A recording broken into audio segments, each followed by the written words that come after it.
It begins with silence. Not the kind of silence that comforts, but the kind that waits, as though holding its breath. A ruined chapel, its roof sagging, its windows hollowed out, sits alone at the edge of a forgotten French village. The path leading to it is narrow, overgrown with bramble and moss, as if the earth itself has tried to swallow what remains. Travelers who wander here often remark that the air feels heavy, as though the stones carry memory. And when they step inside, their gaze inevitably drifts to the walls. There, scratched into cold stone, is something profoundly unsettling: names. Dozens of them. Not painted, not written, but carved deep into the surface with a precision that no casual hand could achieve. Each name is the same size, the same lettering, etched with an almost mechanical neatness. At first glance, they appear unremarkable, like the memorial plaques found in old churches. But then comes the realization that makes visitors step back and shiver: the names were inscribed before the people themselves had arrived. The story that echoes through this ruined place claims that each nun who ever served within these walls found her name already waiting for her, carved into the chapel's stone long before her arrival. Some inscriptions predated the very birth of the women they belonged to. A novice, arriving with trembling hands to take her vows, would enter the chapel for the first time, glance upward, and there, already etched, was her name. It was not written in chalk or ink, which might be explained by trickery. It was carved, as though the chapel itself had known she would come. The chill of this realization grows stronger the longer one studies the walls.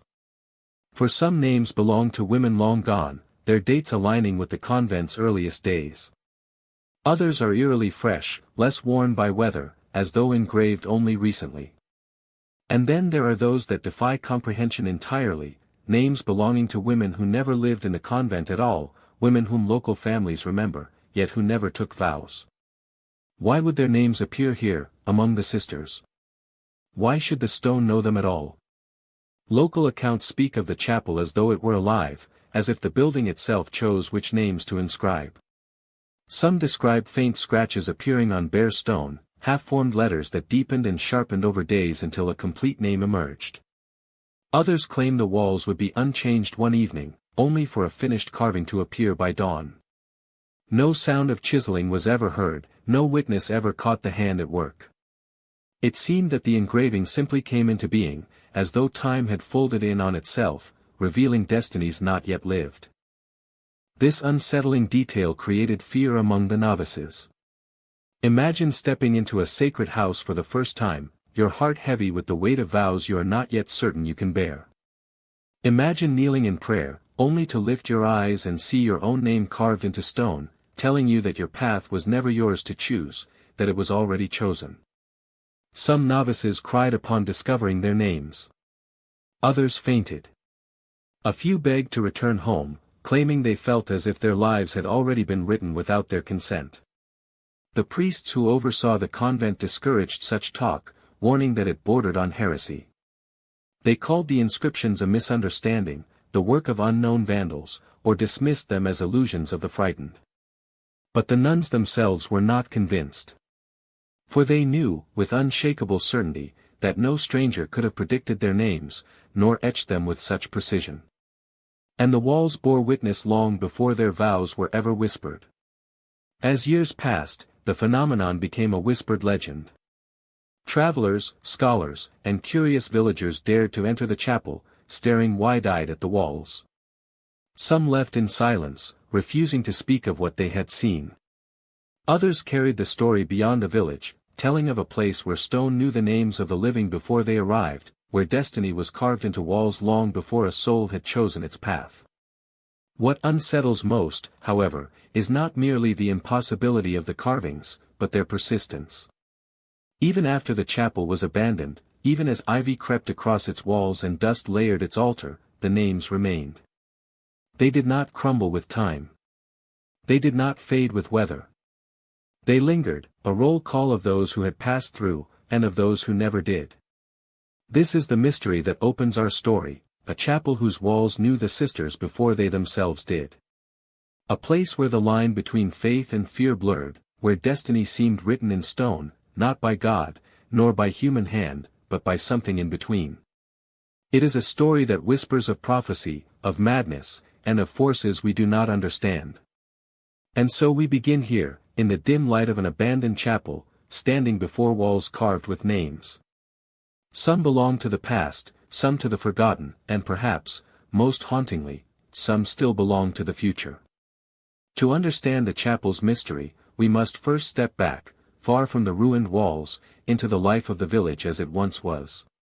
Imagine the late 19th century, a time when the modern world had begun to stir, but this part of rural France still clung to rhythms as old as the soil itself. Life here moved slowly, dictated not by progress or invention, but by the tolling of bells. The bells of the convent rang out over the fields at dawn, summoning the sisters to prayer. They rang again at midday, calling townsfolk to pause in their labor, to cross themselves before returning to the plow. And in the evenings, as the light dipped into shadow, they tolled once more, a reminder that night belonged not to man, but to God. For generations, these bells marked the flow of life, steady and unquestioned. The village was small, only a cluster of narrow streets, wooden carts, and houses built of stone and timber. Chickens scratched in the dirt lanes, and the smell of fresh bread drifted from ovens fired with wood gathered from the surrounding forests. To outsiders, it was a place of quiet simplicity. To those who lived there, it was bound by an unspoken weight, the convent on the hill. Built in the middle of the 1800s, the convent was intended as both sanctuary and school. It was a place where young women could take vows, live a life of service, and find dignity in a world that offered them few choices.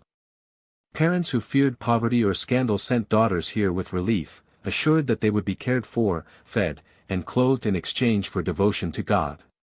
It was also a place of learning, where children from the village came to study under the watchful eyes of the sisters. The convent itself was austere. Its chapel, the heart of the mystery, was built of thick stone walls, cool and echoing, with tall windows that filtered daylight into shifting beams. The air inside always carried a faint chill, even in summer. The nuns spoke of it as a sacred space, yet there was something about its shadows that unsettled those who lingered too long. The surrounding landscape only added to its character. Dense forests pressed close to the village, their branches twisting above narrow paths. In the evenings, mist rolled from the nearby river, cloaking the chapel's steps in a pale veil. To villagers, this place was both holy ground and a threshold to something beyond. Even before the first whispers of the carvings, they said the chapel felt different, older, as though the stone had always been waiting. Life in the village revolved around obedience and faith. The priest's word was law, and the sisters embodied virtue. Their habits of black and white were symbols of purity and order in a world prone to chaos. Yet beneath this devotion lay quiet tension. Superstition had always walked hand in hand with belief. Villagers left offerings of bread at the forest edge to ward off ill fortune, even as they knelt in mass each Sunday. The convent was a place of prayer, but it was also a place where rumor spread like smoke. It was within this tension, between faith and folklore, that the story of the chapel found its grip. For when names began to appear carved into the walls, the event did not fall on a people unprepared. This was a society attuned to signs, omens, and the belief that the divine could shape daily life. The bells tolled with certainty, but hearts always waited for the unexpected, the uncanny. The nuns themselves were both revered and feared. They lived lives of discipline, rising before dawn, eating in silence, devoting hours to prayer and labor. Their isolation gave them an aura of mystery. Children whispered that the sisters could speak with angels. Others said they carried secrets of the dead.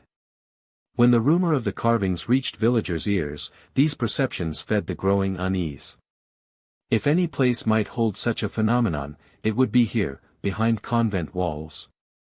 There is something poignant in imagining the community at that time. Men bent their backs in the fields, harvesting grain, while women carried baskets of linen to the river to wash. At dusk, smoke curled from chimneys as families gathered for modest meals of bread, cheese, and soup.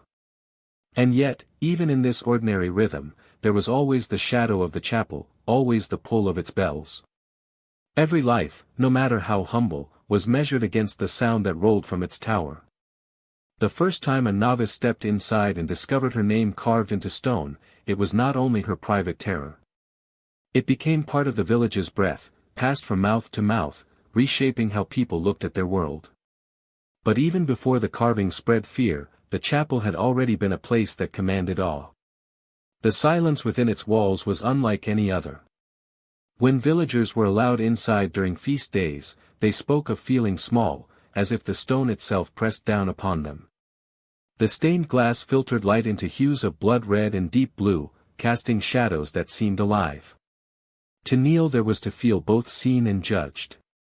The building inspired reverence, but it also planted seeds of unease that would later grow into full dread when the carvings appeared.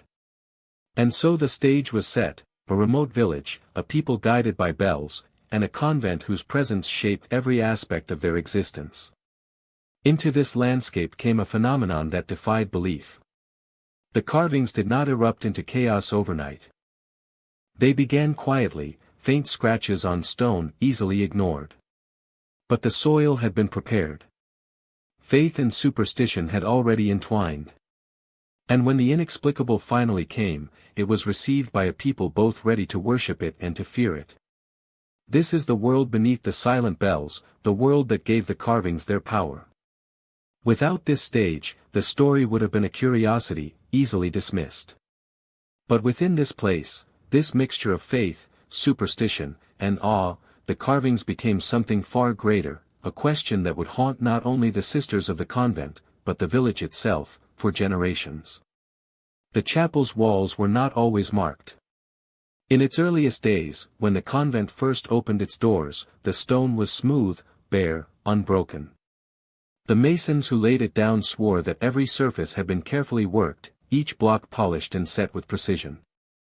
Yet whispers began almost immediately.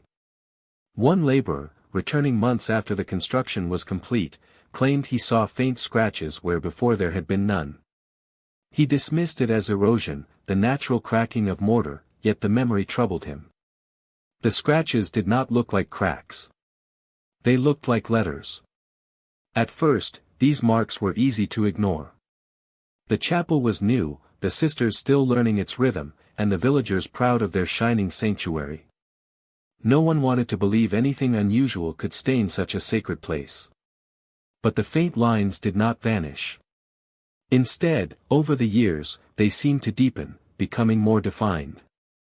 A curve sharpened into a C. A pair of lines resolved into an H, slowly, unmistakably, letters took shape. The first true name appeared during the convent's earliest years, long before the phenomenon became widely known. It was the name of a young woman, Anne-Marie Laurent. She was a novice of quiet demeanor, sent by her family to escape poverty. On the morning she was to take her vows, she entered the chapel to pray, her heart heavy with both devotion and doubt. When she lifted her eyes to the stone beside the altar, she froze. There, already etched into the wall, was her name. Anne-Marie Laurent, clear as daylight, carved with a precision that made it impossible to mistake. No one had ever seen it there before. The sisters who accompanied her gasped, some whispering prayers, others covering their mouths in fear. A mason was called to inspect the wall, certain that some prankster had been at work. Yet the carving was old, its edges worn, its grooves smoothed by time. It could not have been fresh. Somehow, it seemed to have existed for years, waiting for Anne-Marie to find it. Word spread quickly through the convent, though the priest demanded silence. He called it a coincidence, an unfortunate trick of memory. Perhaps someone had carved the name of another Anne-Marie years before, he suggested, and only now did it seem prophetic. But the sisters were not convinced. For this Anne-Marie was young, and her family name, Laurent, was uncommon in the village. To see it there, in perfect lettering, shook them deeply.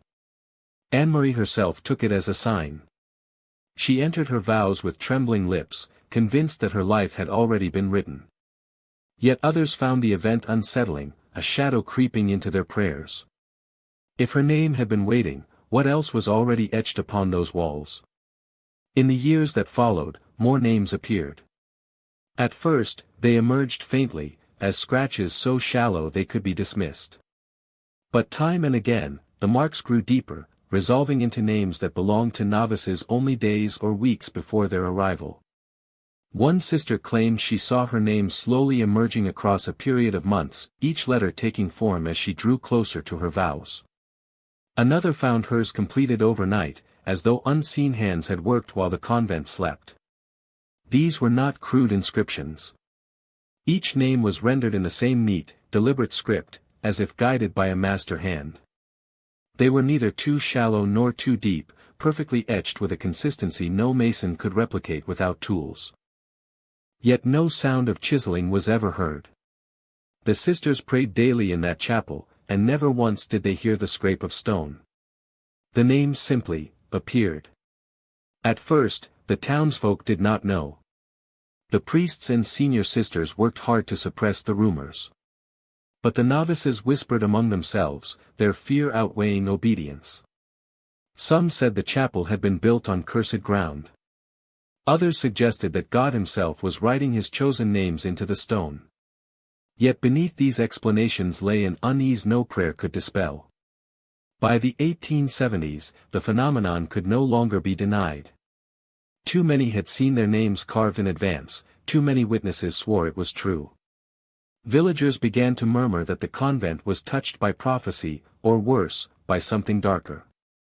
Mothers hesitated to send their daughters. Fathers crossed themselves when passing its gates. The convent, once a beacon of order, now carried an air of dread. And yet, the sisters could not turn away. For each new novice, the first walk into the chapel became a moment of reckoning. Would her name be there, etched into eternity, awaiting her with silent inevitability? Some entered with hope, believing it a sign of divine calling. Others trembled, for to see one's name written in stone before its time felt less like a blessing, and more like a trap. It is in these first names that the mystery truly began. They were not random marks, nor idle vandalism. They were declarations, appearing long before their owners had crossed the convent threshold. And with each new inscription, the walls of the chapel grew heavier, carrying not only stone and mortar, but the weight of destiny.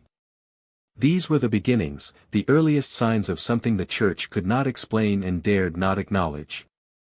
The walls were no longer bare. They had become a ledger, a book without an author, writing futures in silence. And in that silence, the first whispers of fear took root. In a convent, silence was supposed to be a shield. Silence kept order, quieted doubt, and turned the mind toward God. But silence can also be brittle. A single sound, a single word, can splinter it like glass. And in the chapel, where names seemed to carve themselves into stone, silence gave way to whispers. It began among the novices, the youngest, the most vulnerable, the ones still testing their faith. After Anne-Marie Laurent discovered her name, every new arrival entered the chapel with dread anticipation. Some claimed they avoided looking at the walls altogether, afraid of what they might find. Yet curiosity always triumphed. A furtive glance, a hurried step closer, and then the sharp intake of breath when their eyes confirmed what their hearts had feared. There it was. Their own name, already written. At night, in the dormitories, the whispers spread. Sisters spoke of dreams where their names appeared before them, glowing faintly on the walls. Some woke sweating, convinced they had heard the scrape of chisels in the dark. Others swore they saw faint light in the chapel long after the lamps had been extinguished. And when morning came, another name had sometimes joined the ledger. Whispers carried beyond the convent walls. Villagers began to trade stories in hushed tones at the marketplace and over evening meals. They said the convent was chosen, touched by prophecy. That God himself had marked out the women he desired for his service. Others doubted this. What God would inscribe names in such secrecy? If this was holy work, why was it hidden in the shadows? Why did the church try so desperately to silence it? The villagers gave the chapel a name of their own. They called it La Pierre que sait, the stone that knows. It was not said with reverence, but with unease. To know the future, they reasoned, was not always a blessing. Some wondered if the stone was less divine than it was cursed, a vessel of something darker that wore the mask of prophecy. The sisters themselves lived with the weight of these whispers. Every day they prayed, sang, and labored, but their eyes drifted back to the walls, to the names that seemed to grow in number. Some confessed their fears to one another in quiet moments. One young novice admitted she could not pray without imagining her name carved deeper with each word, as though her devotion were binding her to the stone. Another confessed she dreaded the day her name would appear, for it would mean she no longer had a choice in her life. Others embraced the carvings. They believed them to be a sign of predestination, proof that they were chosen by God. For them, the carvings were not chains but confirmation. They looked upon their names with awe, even joy, convinced that heaven itself had marked them. This divide, the fearful and the faithful, created tension within the convent. Some avoided the chapel whenever possible. Others visited it obsessively, waiting, almost willing their names to appear. The divide spilled into the town. When a girl was sent to join the convent, neighbors wondered aloud if her name was already waiting. Families spoke in hushed tones, fearful yet fascinated. A few villagers even sneaked inside on feast days to search the walls for their own names, trembling at the thought of finding them. Most found nothing. But the possibility lingered, a rumor that clung like fog. Perhaps the stone carried not only the names of nuns, but of others still to come. One story tells of a baker's daughter who, during a feast day visit, claimed she saw her own name faintly scratched near the altar. She ran home in tears, swearing she would never marry, for she believed the convent would one day claim her. The following year, her family sent her away to another town, desperate to free her from what they called the grip of the stone. The church responded with sharp denial. Priests warned the sisters that speaking of the carvings was dangerous, even sinful. The convent's leaders instructed them to ignore the marks, to treat them as tricks of light or erosion. But suppression only stoked curiosity. Each warning from the pulpit made the mystery more alluring, each denial more suspicious. If the church was so intent on burying the whispers, surely there was something worth hiding. As years passed, the phenomenon became woven into the village's folklore. Children dared one another to creep near the chapel at night, swearing they heard faint scratching within. Old women said the stone drank names like a well drinks water, filling itself with the lives of those yet to be lived. Travelers passing through were warned not to linger at the convent's gates, lest the stone take an interest in them. The whispers carried fear, but also a strange fascination. Some villagers felt pride that their town was home to such a mystery. They whispered of prophecy, of miracles, of signs from heaven. Others muttered that it was nothing but a curse. The two sides never agreed, but neither could turn away.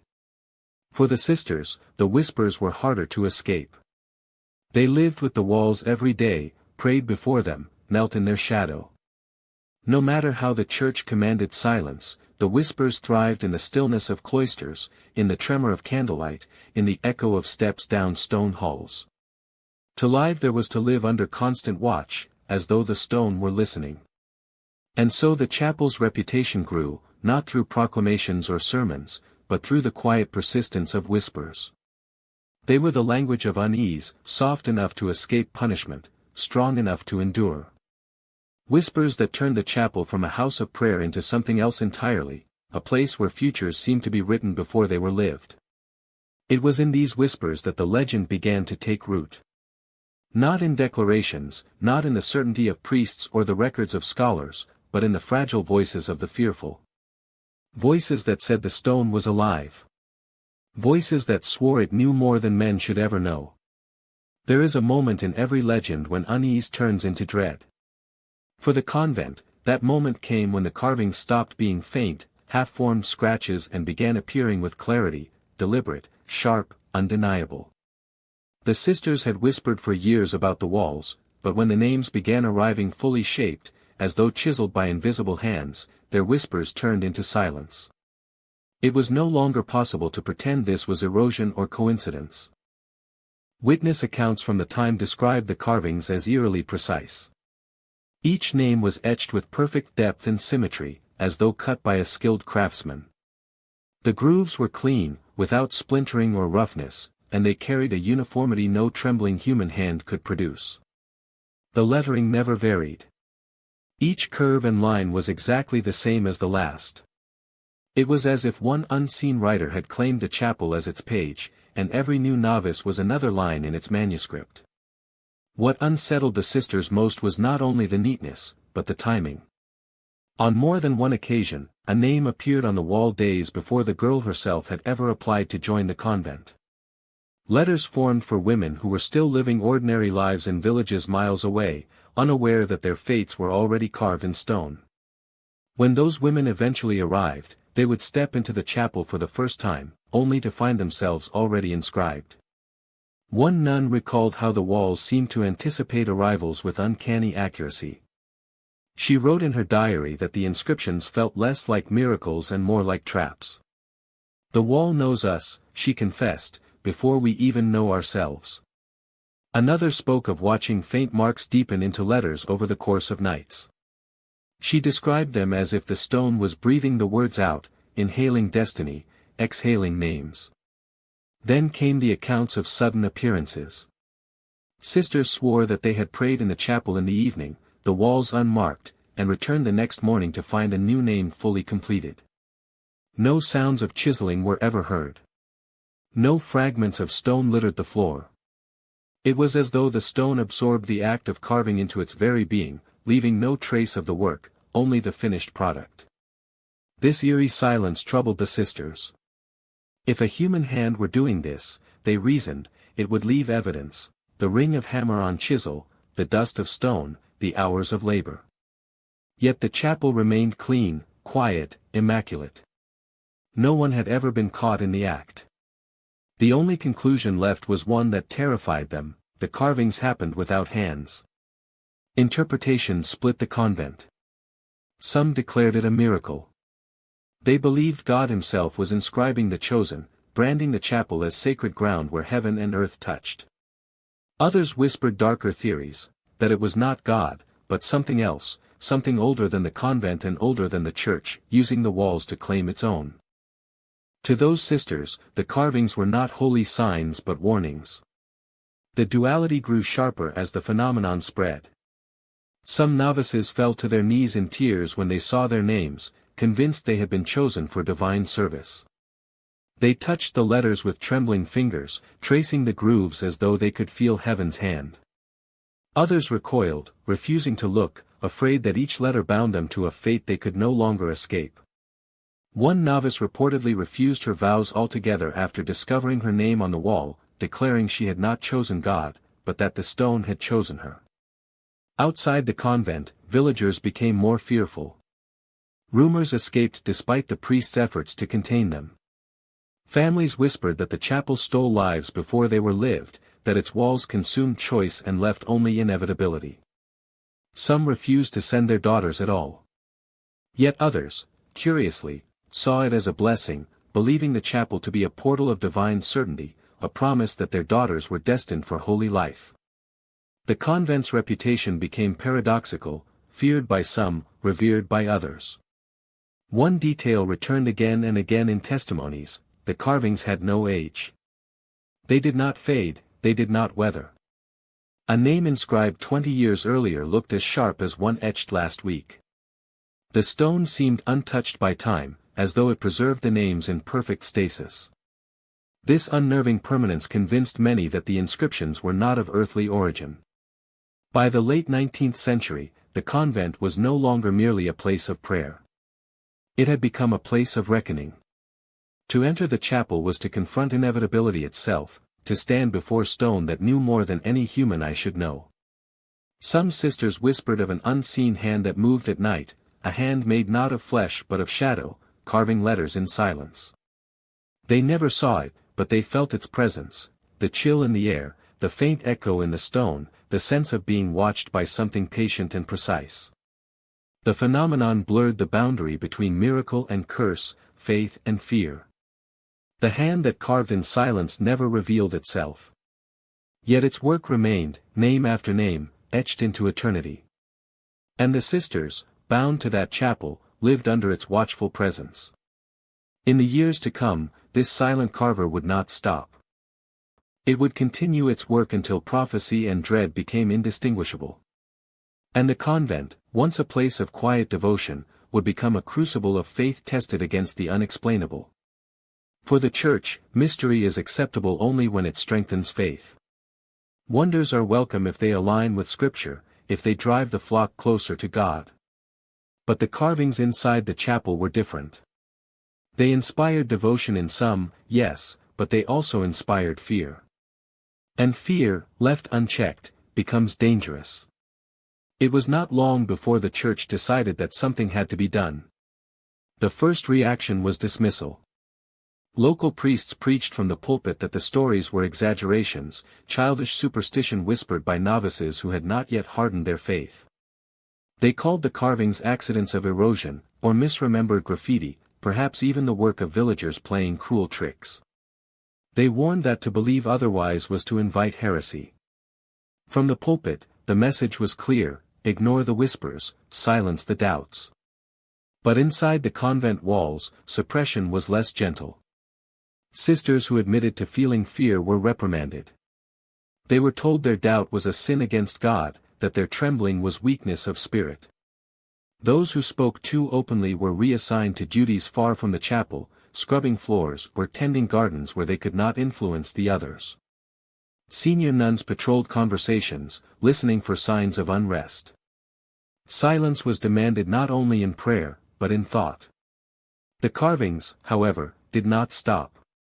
Names continued to appear, precise and undeniable.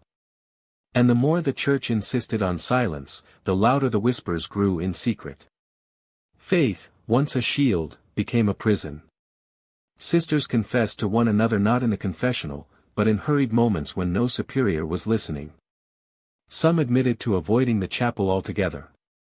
Others said they dreamed of chisels that carved without hands, always in darkness. One nun, trembling, confessed she feared her name would one day appear twice, once for her life, and once for her death. The Church attempted explanations, desperate to contain the phenomenon. They commissioned stonemasons to examine the walls, hoping for a natural cause. The masons returned with nothing. The stone was ordinary, yet the inscriptions showed no signs of weathering or tool marks. The grooves were too clean, the lettering too deliberate. When these findings were presented, the Church simply buried them, instructing the masons to remain silent. To admit ignorance would mean surrendering authority. So they turned instead to control. Priests instructed the sisters to see the carvings not as prophecy, but as illusions, tests of faith sent by the devil to distract them from God's work. Fear, they said, was the devil's language, and to indulge it was to betray their vows.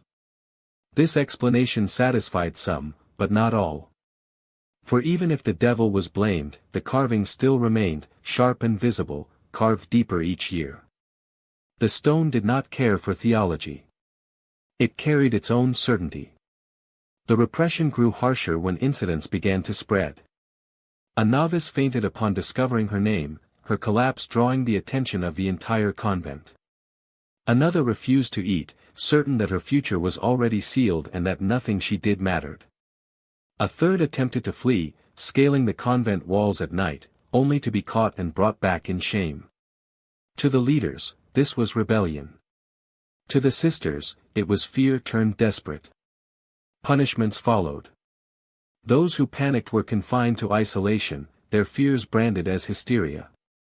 Mother Superior lectured them with cold severity, telling them their terror was weakness, their disbelief an insult to God. The more they suffered, the more the carvings became taboo, something never to be spoken of aloud. The walls grew heavier with names, and the silence around them thicker. Yet repression has its limits. Silence does not erase doubt, it only buries it where it grows stronger. The more the Church forced obedience, the more the sisters felt they were being asked to ignore the undeniable. The walls were not imagination. They were stone. And the names were as real as the breath in their lungs. The villagers noticed the shift as well. They whispered that the convent seemed darker now, its bells less welcoming. Families who once sent their daughters eagerly now hesitated, wondering if silence hid something too terrible to name. The church responded by tightening its grip, preaching sermons about loyalty, sacrifice, and obedience. But these sermons were not spoken with conviction. They were spoken with fear. For the priests themselves had no answers. Among the sisters, a dangerous idea began to grow: perhaps the carvings themselves were not the threat. Perhaps the real danger was the church's refusal to acknowledge them. If God was speaking through the stone, was it not blasphemy to silence his voice? And if it was not God, but something else, should they not confront it openly instead of pretending it did not exist? Suppression had created not peace, but division. The carvings did not yield. More names appeared, each one a wound against silence. Each new novice brought fresh anticipation, not for her vows, but for whether the wall had already claimed her. And in the quiet hours of the night, when prayers faded into sleep, the sisters wondered who would be next. The church, determined to maintain control, grew more desperate. They confiscated diaries, burned letters, erased any record that might spread the legend beyond the convent walls. But legends are resilient. When suppressed, they slip into memory, into rumor, into the whispers that cannot be erased. The more the church silenced the sisters, the more the villagers believed the convent was hiding something too terrible to admit. In this way, suppression became fuel. Doubt, denied, transformed into certainty. The certainty that the chapel's walls carried a truth the church could not explain. And once a truth is suspected, no command can erase it. The carvings remained, silent and enduring, while the church fought to control their meaning. But control is fragile. It requires belief. And belief was beginning to fracture. What was once dismissed as superstition was now a quiet rebellion of thought, a conviction that the walls knew more than priests, more than bishops, more than the church itself. And in that conviction lay a dangerous seed, the belief that authority could be ignored when stone itself bore witness. The suppression of doubt did not end the story of the carvings. It ensured that the carvings would grow stronger, heavier, more terrifying with each passing year. For every attempt to silence them, the stone answered back with another name. And the sisters, forced into silence, listened not to the priests, but to the walls. When silence fails, the next weapon is scrutiny. By the mid-19th century, the whispers of the chapel had grown too loud to contain. Reports of names carved into the stone, appearing before the sisters themselves arrived, had drifted beyond the convent walls. They seeped into nearby villages, into marketplaces, into travelers' tales told by candlelight.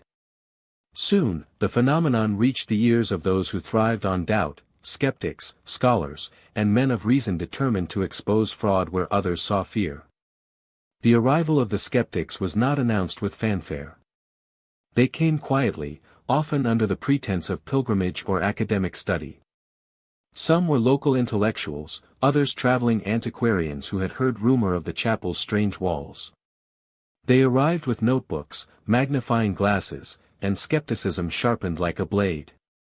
Their mission was simple: to unmask the truth. At first, the sisters welcomed them with wary relief. Perhaps, if someone from outside proved the carvings were a trick, the weight of their fear would lessen. But their hope soured quickly. The skeptics' questions were invasive, their manner dismissive. They did not approach the carvings with reverence or fear, but with cold calculation. They ran fingers across the names, studied the grooves with measured detachment, muttering about chisels and forgeries. One skeptic, a professor from Florence, declared within minutes that the inscriptions were nothing more than elaborate hoaxes. He suggested that rebellious novices had carved them, knowing their names would soon appear on convent rosters. Another, a stonemason turned historian, insisted that the names were remnants of some forgotten ritual of the Middle Ages, perhaps a list of benefactors later misinterpreted by frightened nuns. Their words carried the authority of reason, yet their explanations felt thin. The villagers watched with mixed feelings. Some clung to the skeptic's words, eager for reassurance that nothing supernatural haunted the convent. Others shook their heads. They had heard too many stories, seen too many tears in the eyes of departing daughters, to accept such dismissals. For every explanation offered, there remained one chilling fact: the names continued to appear, fresh and sharp, long after the skeptics left. The skeptics did not agree among themselves either. Some argued for fraud, others for coincidence, others for psychological projection, a collective delusion fueled by fear and expectation. They cited examples of mass hysteria, cases where entire communities believed in visions or curses that proved to be nothing but the tricks of the mind. The convent, they claimed, was no different. Isolated, strict, and burdened with ritual, it was the perfect breeding ground for illusion. But even as they wrote their theories, the skeptics could not answer the simplest question: if the names were carved by human hands, who was carving them? Access to the chapel was restricted, and the inscriptions bore no sign of haste or clumsiness. They were clean, deliberate, etched with a precision that suggested no trembling hand. No novice confessed, no villager was caught, and no tool was ever found hidden within the convent walls. One skeptic attempted to disprove the phenomenon through experiment. He stayed overnight in the chapel, sleeping on the cold stone floor beneath the wall of names. He awoke to find nothing unusual, until the following evening, when a new name appeared lower on the wall. It was not his own, nor any of the sisters present. It belonged to a young girl in a nearby village who, within weeks, would join the convent. His explanation faltered, his certainty shaken. Yet even then, he refused to admit defeat. Coincidence, he muttered, nothing more than coincidence. For the sisters, the skeptic's arrival was a cruel mirror. Where they had sought comfort, they found dismissal. Where they had hoped for answers, they found only arguments. The skeptics wrote articles, delivered lectures, and published pamphlets describing the convent as a case study in religious hysteria. They painted the sisters not as victims of an inexplicable force, but as naive women trapped in superstition. Their words stung, reducing years of quiet fear into footnotes of psychology. And yet, the skeptic's intrusion had an unintended consequence. Instead of silencing belief, it gave the legend new life. Each contradiction, each failed explanation, only deepened the mystery. Villagers whispered that if the scholars could not agree, then surely the truth was darker than any of them dared to say. The sisters, chastened by ridicule, withdrew further into silence. They ceased speaking of the carvings even among themselves. But silence did not erase the names. The walls continued to testify in stone. As the skeptics departed, some triumphant, others unsettled, the convent returned to its uneasy rhythm. The church declared victory, pointing to the scholars' words as proof that faith had no reason to falter. But beneath the surface, the sisters knew otherwise. No theory erased the names. No lecture diminished the fear that, one day, their own name would be etched upon the wall. The skeptics had come with certainty. They left with confusion. And the chapel remained what it had always been, a place where stone whispered futures, and where doubt was carved deeper with every passing year. Fear, when left to fester, grows teeth. By the late 1800s, the convent had become less a sanctuary and more a waiting room for dread. The walls of the chapel no longer bore just the occasional inscription. The carvings multiplied, arriving not in years or months, but sometimes within days of one another. The air grew heavy with anticipation, as though every corner of the chapel was holding its breath, waiting for the next name to emerge. The sisters spoke less now, their lives collapsing into silence. Their prayers, once melodic and communal, became hushed murmurs uttered without conviction. Every new arrival stepped into a place that felt haunted not by spirits, but by inevitability. Each young woman entered knowing that somewhere within the convent, her name had already been inscribed, etched into eternity before her lips could whisper her vows. It was no longer a matter of if. It was a matter of when. One novice recalled entering the chapel for the first time, her eyes adjusting to the gloom. Her gaze fell upon the wall, where her own name already rested. She had not spoken it aloud since arriving, nor written it down. And yet, there it was, letters chiseled deep, glinting faintly in the candlelight. She fainted before she could utter a cry. The more the names appeared, the more the fear changed. It was no longer abstract, no longer confined to whispers or speculation. It became physical, a weight upon the body. Sisters fell ill without cause, suffering fainting spells, night terrors, and mysterious fevers. Some claimed they awoke to the sound of stone being carved in the dark, though no hand was ever seen holding a tool. Others said they dreamed of voices, calling them by name, dragging them toward the chapel wall. In time, even the villagers began to keep their distance. Parents who once sent daughters to the convent now hesitated. Merchants who once sold goods to the sisters began to visit less frequently. The chapel, once a sacred heart of the community, was now seen as a place of contagion, not of the body, but of the soul. The name wall had become a disease, and no one wished to catch it. And yet, paradoxically, fascination grew alongside fear. Travelers arrived to glimpse the phenomenon. Stories spread across parishes, woven into sermons as warnings about pride, sin, and superstition. The convent became a stage, its sisters unwilling actors in a performance no one understood. They were scrutinized, pitied, and feared all at once. And the wall never ceased to provide its lines. But the most chilling development was not the frequency of the names. It was the accuracy of the carvings. In several cases, a novice's name appeared etched into the wall months before her arrival. The sisters had tried to dismiss earlier incidents as tricks of memory, coincidences, or errors in record-keeping. But now the timing grew too precise to deny. A girl in Florence would announce her calling, and days later, her name would already be waiting on the stone. A child not yet of age to enter was found to have her name etched years in advance, only for her to join the convent when she turned 16. The wall was no longer merely anticipating the sister's presence, it was predicting it. This predictive nature deepened the terror. If the names could appear before the novices even arrived, then what force was guiding them? Was it divine providence? A curse? Or something far darker, something that bent human will into its own design? For the sisters, choice itself began to feel like an illusion. They were not entering the convent of their own accord. They were walking into a prophecy already carved in stone. Some attempted to rebel against this fate. A novice whose name appeared on the wall fled in the dead of night, refusing to return. Yet within a year, she was found again at the convent gates, begging forgiveness, claiming she had been unable to resist the pull. Another girl, upon seeing her name, refused her vows entirely and returned to her family. Months later, a sudden illness claimed her life. Her name remained on the wall, unaltered, untouched, as though mocking the futility of escape. The sisters began to see the wall not only as a mirror of their destiny, but as its master. To resist was pointless. To accept was inevitable.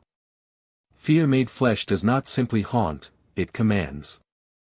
And so the convent became a place of waiting, each woman walking the halls knowing that the wall had already decided her place, her role, and perhaps even the hour of her death. Even the Mother Superior, who had long tried to project strength, began to falter. Accounts describe her standing before the wall in the late hours of night, running her fingers across the carvings with tears in her eyes. Some said she searched for her own name, terrified of finding it, more terrified of not finding it at all. It was in this atmosphere of suffocating dread that the convent reached its breaking point. The fear had grown too large to contain within walls. It seeped into dreams, into families, into the very soil around the chapel.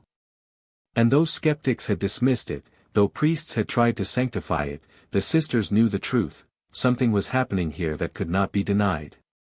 The names were no longer symbols. They were chains. Each carving bound the convent tighter to a mystery it could not escape, each groove in the stone carving away at faith, at reason, at the fragile boundary between life and fate. And so the escalation continued, until the chapel itself seemed less like a place of worship and more like a ledger of lives not yet lived, a cold stone prophecy written in hands unseen. Fear had taken shape. Fear had become flesh. And flesh, as the sisters knew too well, always bleeds. By the turn of the century, the convent could no longer disguise its slow unraveling.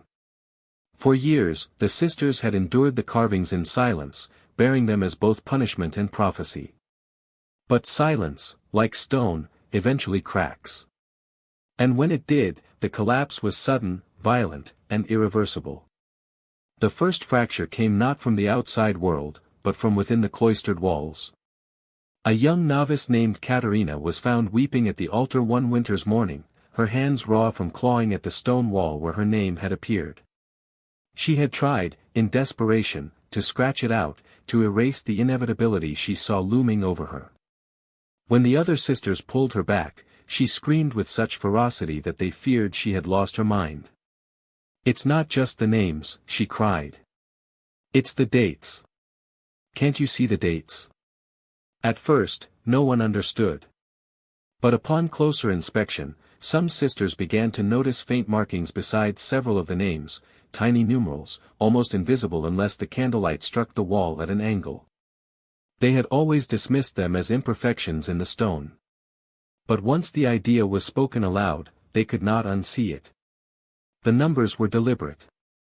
And worse, they appeared to correspond not to the dates of birth or vows, but to deaths. What had once seemed like eerie anticipation now took on the weight of absolute doom. If the carvings were not only recording names but foretelling endings, then the wall was no longer merely an oracle. It was a ledger of mortality. The chapel had become a calendar of death. The Mother Superior ordered the sisters to remain silent on the matter, insisting that the discovery was blasphemous speculation. But the seed had been planted, and fear once named cannot be unnamed. Katerina, unable to bear the sight of her own inscription, began refusing to enter the chapel altogether. Others followed, praying instead in their dormitories or in the gardens. But avoiding the wall only made it stronger, for what is ignored in daylight festers in darkness. The sisters lived not with relief but with mounting dread, each day a silent count toward the numbers carved in stone. As fear hollowed the convent from within, the world outside began to take notice. Rumors spread beyond the village, reaching the ears of local clergy and eventually the diocese. An inquiry was ordered. Priests arrived, armed with holy water, relics, and suspicion. They entered the chapel, examined the wall, and questioned the sisters. Their conclusion was simple: the carvings were the work of human hands. Some among the clergy even accused the sisters themselves of fabrication, of conspiring to invent miracles or to indulge in superstition. But their skepticism only deepened the wound. The sisters, already fractured, now felt abandoned by the very institution they had pledged to serve. Some wept openly, others grew defiant. A few, overwhelmed by the weight of accusation and despair, collapsed into silence so complete they would not speak another word for the rest of their lives. It was during this time that the first true act of violence occurred within the convent. One of the visiting priests, convinced that the wall was a fraud, attempted to chip away at one of the carvings with a chisel. The Mother Superior begged him to stop, but he struck the stone regardless. Witnesses later swore that as his tool struck, a scream rang out, not from the priest, not from the sisters, but from the wall itself. The sound was described as a hollow, bone-deep cry, echoing like wind through a crypt. The priest dropped his chisel and fled, never to return. The gouge he left behind remained, but within days, the name he had attempted to erase was mysteriously restored, deeper and darker than before. This incident broke whatever fragile order had remained. The sisters no longer prayed together. Meals were eaten in silence, eyes darting toward the door as if expecting something, or someone, to arrive. The once orderly rhythm of convent life dissolved into chaos. Several novices tried to escape, but they were dragged back by families who feared shame, or by villagers who believed leaving the convent would spread the curse. The convent became a prison, its walls less protective than suffocating. Each night, the sisters huddled in fear of the sound of unseen chisels, of whispers in the halls, of the slow, steady march of fate etched in stone. By spring, one by one, the sisters began to die. Some succumbed to fevers, others to wasting sicknesses with no clear cause. A few, it was said, simply fell asleep and never awoke. Each death was later discovered to correspond precisely to the faint numbers carved beside their names. The accuracy was undeniable. The convent was collapsing not just spiritually, but physically. Windows were shuttered, doors bolted, and gardens overgrown. The chapel stood as both shrine and tomb, its walls increasingly crowded with names. The sisters, once devoted to prayer, now lived in terror of their next breath, their next day, their next glance at the stone. The breaking point had come. What had begun as whispers in candlelight, as curiosities on a wall, had now grown into something that consumed faith, community, and sanity alike. The convent was no longer a place of God. It had become a ledger of death, a prophecy that refused to be silenced. And as the last of the sisters held vigil in that crumbling sanctuary, one truth became impossible to deny: whatever force had carved those names, it was not finished. It had only begun. When the convent finally emptied, it did not close with ceremony or with dignity. It withered, like a candle burning to its end, sputtering into darkness before anyone realized the flame was gone. By the second decade of the 20th century, the villagers noticed the bells had stopped ringing. No processions emerged from the chapel, no voices drifted in song from the cloisters. The gates remained shut, and those who dared approach found only silence. The last surviving sisters had either perished or been quietly removed, taken in by distant relatives or relocated by church officials who wanted nothing more than to sever the past from the present. The convent itself remained, standing in eerie defiance of time. Its walls, once whitewashed, became blotched with mold and ivy. Windows shattered, doors sagged on their hinges. Yet the chapel, that heart of mystery, seemed curiously intact. Villagers who crept close enough reported that the roof never caved, the altar remained untouched by rot, and the wall of names, always the wall, still waited in its shadowed recess. For the people of the village, the building transformed into a forbidden landmark. Children dared each other to run to the gates at night, to press their ears against the rusted iron and listen for whispers. Some swore they heard chanting, faint as wind through reeds. Others claimed to see figures moving behind the glassless windows, pale shapes drifting like echoes of the sisters who had once lived there. Parents forbade their children from wandering near, but warnings only sharpened curiosity. And so, the convent's silence became part of the village's daily rhythm, as natural as the church bells or the toll of death in the cemetery. The church, for its part, moved swiftly to erase memory. The diocese declared the convent deconsecrated, its record sealed, its name scarcely mentioned in sermons. When inquiries came from neighboring parishes, officials dismissed them as rumors, exaggerations of a cloister that had simply fallen into decline. But such denial only fanned the flames of speculation. The absence of answers did not erase the questions, it multiplied them. Decades passed. Wars came and went, reshaping the land and its people. Families scattered, modernity crept in with railroads and electricity. Yet the convent remained, untouched by progress. By mid-century, it stood like a skeleton of faith, haunting the outskirts of the village, drawing the occasional scholar, journalist, or occult enthusiast. Each visitor left with conflicting impressions, some convinced of hoax, others of divine or demonic intervention. A few never returned at all. Their disappearances, though likely unconnected, only deepened the legend. What lingered most vividly was the wall of names. Survivors, distant relatives of the last sisters, spoke of it in hushed tones. Some swore the names had grown darker over time, as if the stone itself absorbed the weight of history. Others whispered of fresh carvings appearing long after the convent's abandonment, names of strangers no one in the village recognized. If true, the implication was chilling: the force that carved the wall had no need for nuns, no need for vows. It was indiscriminate, eternal, and patient. By the 1970s, researchers began to take a more serious interest. Folklorists documented oral histories, collecting fragments of testimony from elderly villagers who still remembered the final years of the convent. Their stories were inconsistent but chillingly aligned in mood: the silence, the dread, the certainty that the place was not dead but sleeping. One account, preserved in a university archive, describes a villager who entered the chapel during a dare in his youth.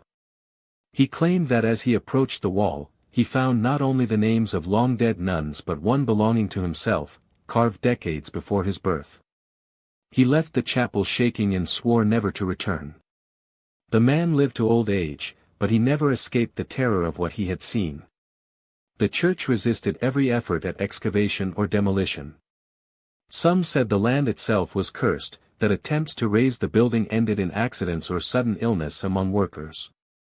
Others suggested that the church, far from fearful, was protective, that it knew more about the wall than it ever admitted, and that silence was its chosen weapon. Whatever the truth, the convent endured, a ruin maintained not by restoration but by avoidance. As the years wore on, silence became its legacy. Where once there had been chants, bells, and the daily rhythm of prayer, now there was only the slow erosion of stone and the restless imagination of those who remembered. The convent story was not written in books, not preached from pulpits. It was passed in whispers, retold by candlelight, preserved by the unease that haunted anyone who lingered too close to its gates. And yet, in that silence, the convent found a strange kind of immortality. It became less a building and more an idea, a shadow across history, a place that refused to be forgotten because forgetting it felt impossible.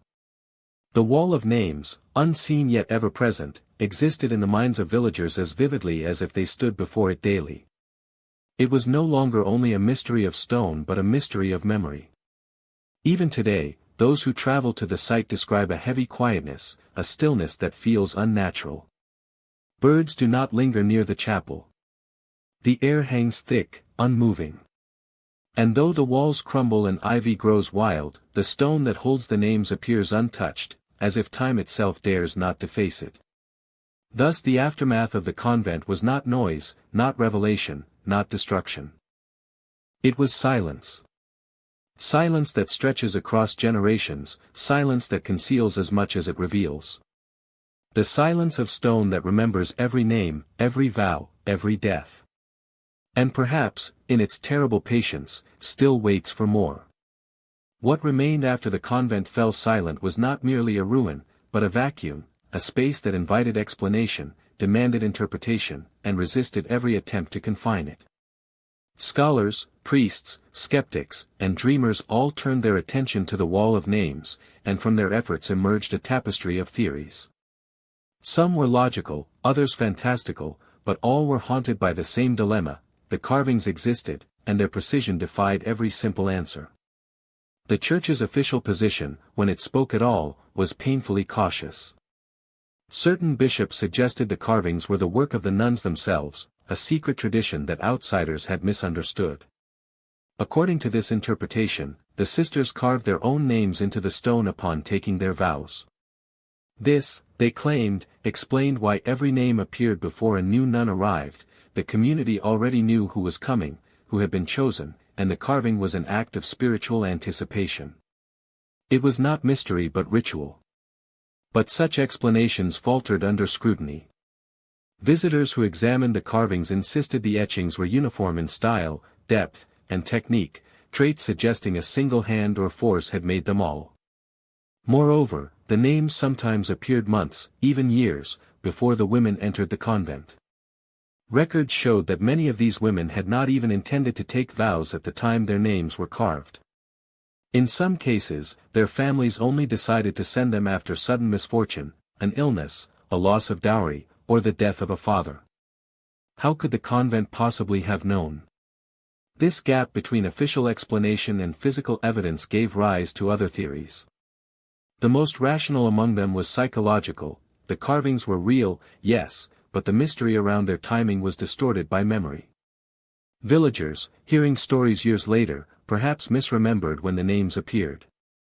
Human recollection is fragile, prone to embellishment. What seemed uncanny might simply be the product of decades of retelling, each narrator sharpening the miracle, removing the doubt. Yet those who had seen the names appear insisted otherwise. Witnesses claimed the stone changed suddenly, the letters etched in perfect lines overnight, with no sound of chiseling, no sign of tools. Could they all be lying? Could so many independent voices, across generations, all conspire to weave the same tale? Folklorists dismissed collective fabrication as unlikely. If memory was frail, so too was its consistency. The pattern held too tightly to be accident. From here, speculation ventured into stranger territory. Some proposed the wall was a relic of divination, an ancient stone, older than the convent itself, imbued with powers the nuns only discovered after their arrival. According to this theory, the stone carried within it the capacity to foretell destiny. It carved not because of hands, but because of fate itself, inscribing the inevitable before the women even chose their paths. The convent had not created the phenomenon, it had inherited it. A related but darker version suggested the carvings were not prophecy, but selection. The wall, rather than reflecting human decision, imposed it. By writing a woman's name into stone, it conscripted her life, binding her to vows she might never otherwise have taken.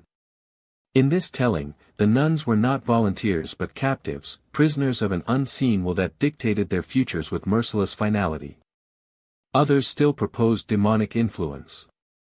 To them, the precision of the carvings, the eerie silence of the convent, the strange illnesses and disappearances, these were signs not of divine mystery but of diabolical mimicry. The devil, they argued, delights in parody. What could be more twisted than a wall that mocked the book of life, promising salvation while enslaving souls to despair? A wall that kept its congregation not through love of God but through fear of inevitability? But for some, this explanation was unsatisfying. Evil might terrify, but it rarely exhibits patience. The carvings, methodical and restrained, suggested not chaos but order. They seemed less the taunts of a devil and more the record of something vast, indifferent, perhaps beyond both good and evil. Some theorists reached toward the esoteric, linking the convent's wall to medieval ideas of sacred geometry, cosmic memory, or even what modern thinkers might call the Akashic record, a hidden ledger of all souls that exists outside time. Perhaps the wall was a physical manifestation of such a ledger, a breach where eternity brushed against stone. These theories dazzled, but none could be tested. The stone resisted analysis, pieces could not be broken off for study, as attempts to chisel samples ended in shattered tools. The Church forbade invasive investigation, fearing sacrilege or scandal. And so, each explanation remained speculative, feeding the legend rather than resolving it. More troubling still were the personal testimonies of those who felt the wall reached beyond the convent. One woman in the 1980s reported dreaming of the chapel repeatedly, though she had never visited. In her dream, she walked along the wall and saw her own name carved into it, glowing faintly. When she finally made the pilgrimage in waking life, she swore she found the carving exactly as in her dream. Others told similar stories, names of strangers who later arrived at the site, drawn by forces they could not explain. To believers, this was proof of the wall's power. To skeptics it was evidence of suggestion, the human mind imposing pattern, seeing its fears reflected in stone. But whichever side one favored, the effect was the same, the wall unsettled, and the silence of the convent refused to yield. And perhaps that was the final truth, if truth could be spoken at all. The wall was less an answer than a mirror. Faith saw prophecy, science saw delusion, folklore saw destiny, theology saw temptation. Each interpretation revealed less about the wall and more about the interpreter. Between faith and madness, between hope and dread, the convent lingered in the imagination precisely because it could not be contained. Even now, those who stand before the ruin wrestle with the same question: were the carvings a message from beyond, or merely the echo of our need for meaning? The chapel does not answer. It never did. Its silence, like the stone itself, endures. The chapel stands today not as it once did, but as a husk. Its windows are shattered, its pews long since taken by scavengers or rot, its bell tower leaning in quiet defiance of collapse. Vines crawl along the stone like veins, reclaiming what humanity abandoned. And yet, for all its decay, the chapel retains a presence, a pull. Travelers, historians, and seekers still find their way here, drawn by stories that refuse to die. The silence of the place is not emptiness but resonance, as though the very air remembers the chants, the confessions, the whispered fears of the women who once walked its corridors. Those who visit today describe two sensations that never fail to accompany them. First, the stillness, a profound quiet so complete it feels engineered, as if the world itself pauses out of respect or dread. Birds, they say, fall mute as one approaches. Even the wind seems to falter at the threshold. Second, the names. Though softened by moss and time, the carvings remain visible. Some are crisp, preserved as though untouched by weather, while others fade into near illegibility. Yet every visitor remarks on the same uncanny detail: the names still seem to arrange themselves in a living order. Some rows appear to shift subtly with each visit, as though the wall is not finished, as though its work continues. Local legends have evolved around this persistence. In some tellings, the chapel is a place where fate is sealed. Lovers fear to enter together, lest they find their names aligned as though wed, or worse, one name inscribed without the other. Families sometimes bring children here secretly, peering at the wall in dread curiosity, hoping not to find the faint outline of their child's destiny etched in stone. The chapel has become not just a ruin but a site of pilgrimage for those hungry for answers, or terrified of them. Academics continue their studies, though their voices grow quieter with each decade. Archaeologists take rubbings of the wall, historians chart the order of the names, psychologists interview those who claim to dream of the place. None of these efforts resolve the mystery, but instead add layers to it. Some researchers argue the carvings have become a self-fulfilling prophecy. Once a name appears, the community pressures the woman into joining, whether or not she intended it. Others argue the opposite, that the carvings only reflect what has already been decided in unseen corridors of power or of spirit. What is certain is that the mystery resists conclusion. The more one investigates, the more it coils back into shadow.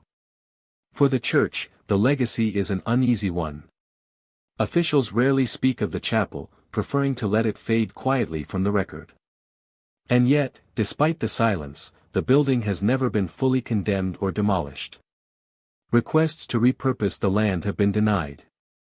Some whisper that the Vatican keeps watch over the site, unwilling to let it fall into secular hands.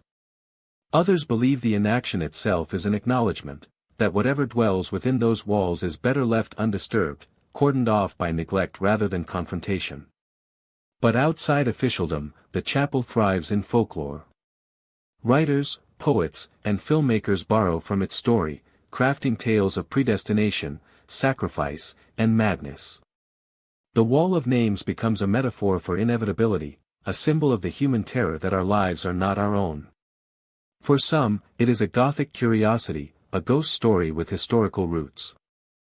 For others, it is a parable of faith, the reminder that what is carved into stone may not always be carved by human hands. Most striking, perhaps, is how the chapel has woven itself into the personal mythologies of those who hear of it. There are people who claim that upon first learning of the wall, they felt a pang of recognition, as though they already knew of its existence.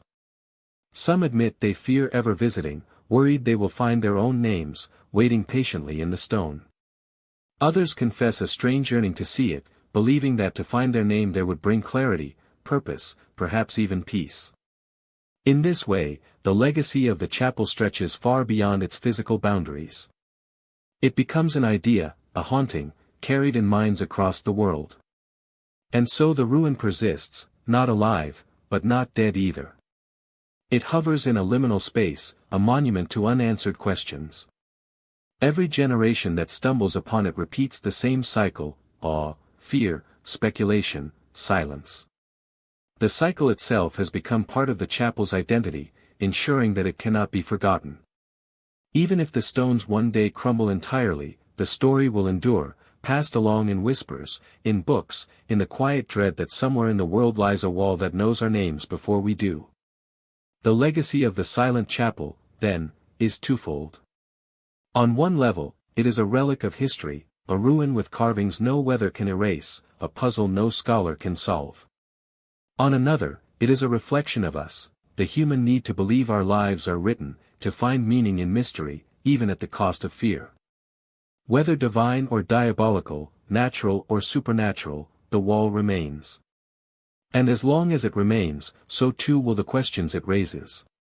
Perhaps the final legacy is this, that the chapel has transformed from a convent of nuns into a mirror held up to every visitor, every storyteller, every listener. It asks not what happened within its walls, but what we see when we look upon them. Do we see destiny? Madness? A cruel trick of stone? Or do we see ourselves, our longing to be chosen, our terror of being bound, our quiet hope that the universe knows our names?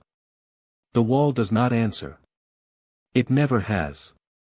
And that is why its story survives. Because silence, in the end, is louder than any conclusion.